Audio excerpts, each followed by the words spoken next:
I'm going to make 20 grams of sterling silver clay using art clay silver and art clay copper. The tools you need to do this are relatively simple. You need an accurate scale to make sure that the mix is exactly right, and that's particularly important if you're going to have the piece hallmarked. So you really do need to make sure that you've got the mix right. You're going to also use something just to mix the clays together, and we found that extruders really work well to make sure that the mix is really thoroughly mixed together. So the first thing we're going to do is to weigh out the amount of clay that we need. And you need, for this particular mix, you need 18.5 grams of art clay silver,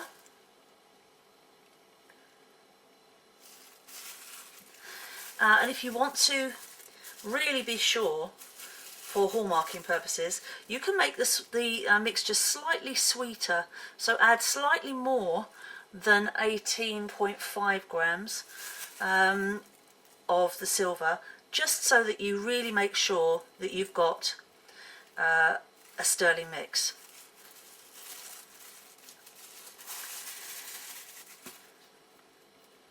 And then you need 1.5 grams of copper.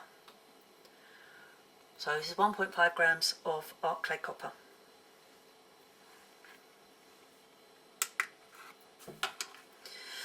Now for the initial mixing, we found it's easier to work in threes.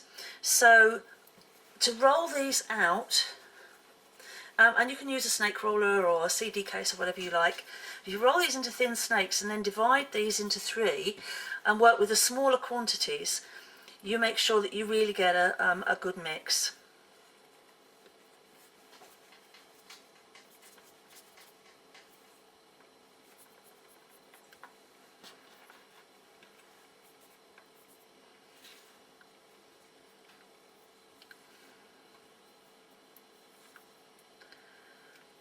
So I'm going to put two of them aside, just wrapped up in cling film, while I work with this one.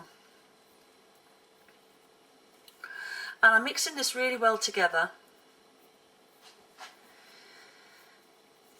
making sure that they blend completely.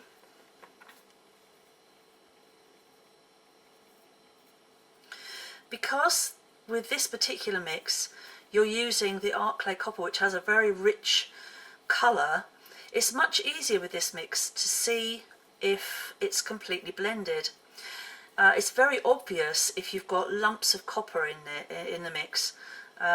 So this particular mix is much easier than the Pro to make sure that you get it completely mixed.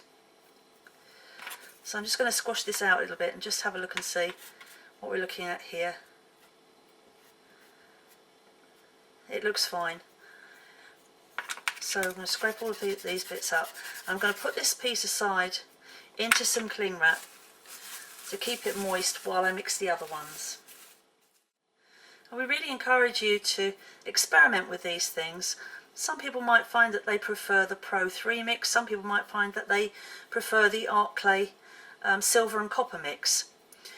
And it really is going to come down to personal taste and also possibly economics. Maybe you can get one brand cheaper than the other brand, and that would dictate which one you decide to use.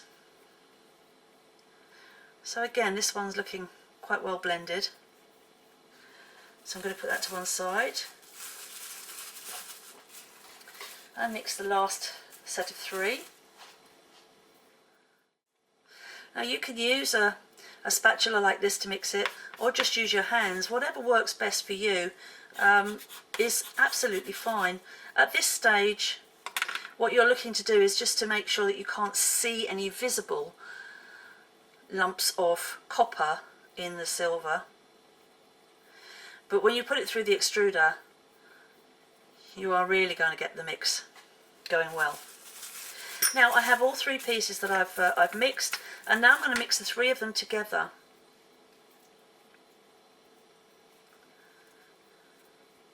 Before I put them through the extruder. And at this stage I can check if I can see any kind of streaks in here. It's looking pretty good, pretty well mixed.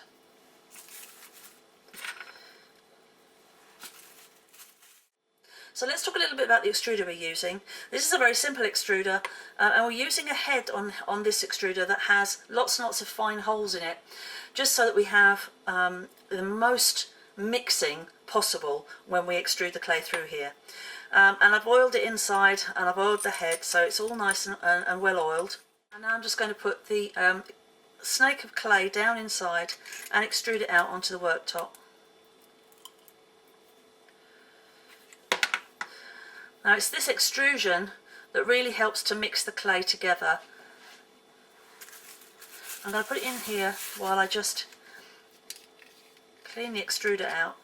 It's quite important to clean the extruder out between each pass through the extruder, because lots of bits get stuck like this, and there's quite a lot there. We need to make sure that all of that is well mixed together.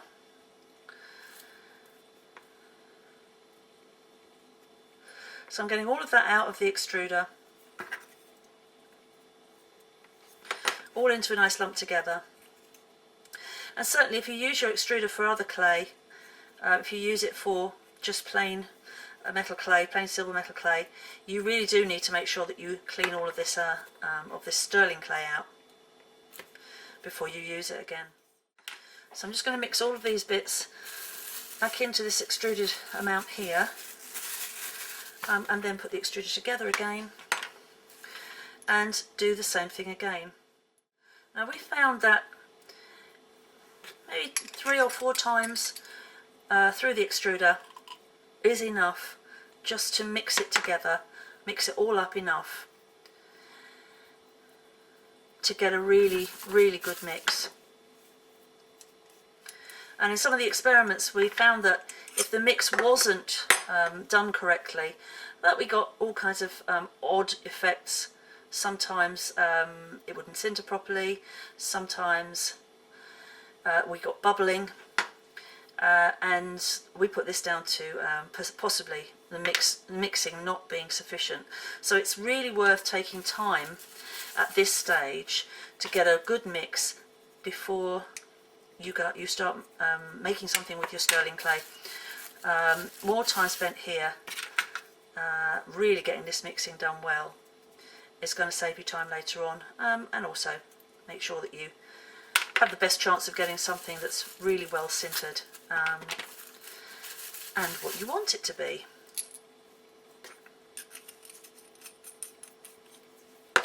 So I'm going to do one more pass through the extruder.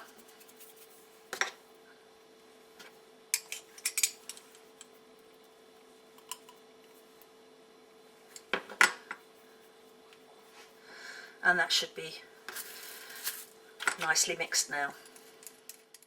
And one of the things that we found with the art clay mix particularly was that any little bits and pieces that were left over on the worktop after we had finished mixing weren't so good to make into paste or slip as the Pro 3 mix. For some reason this copper mix, this art clay copper and silver mix, oxidizes very, very quickly. So we found that it's not actually worth keeping all your little bits and pieces in the same way as we did with the Pro 3 mix. So try and get as much of it up as you can at this stage into your mixed clay, so that there's very little wastage. If you need to make paste for whatever it is that you're designing, then the best way to do that is to make paste as you go along from the lump clay. So the next thing I'm going to do now is to add hydration to this clay, because the process of mixing it together and extruding it over and over again causes the clay to dry out quite a lot. So I'm going to squash it down very flat, and I'm going to add some water to it and fold it on itself several times, so that we really make sure that we get a good, well hydrated lump of clay when we come to use it.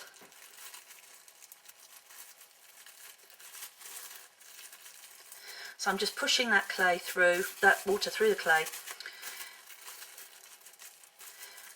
Really well hydrate it.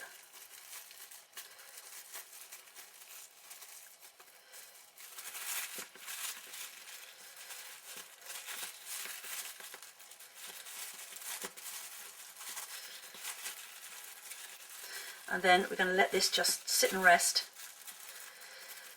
for maybe a couple of hours or overnight, something like that, so that it has time to absorb that water and just settle down before we use it.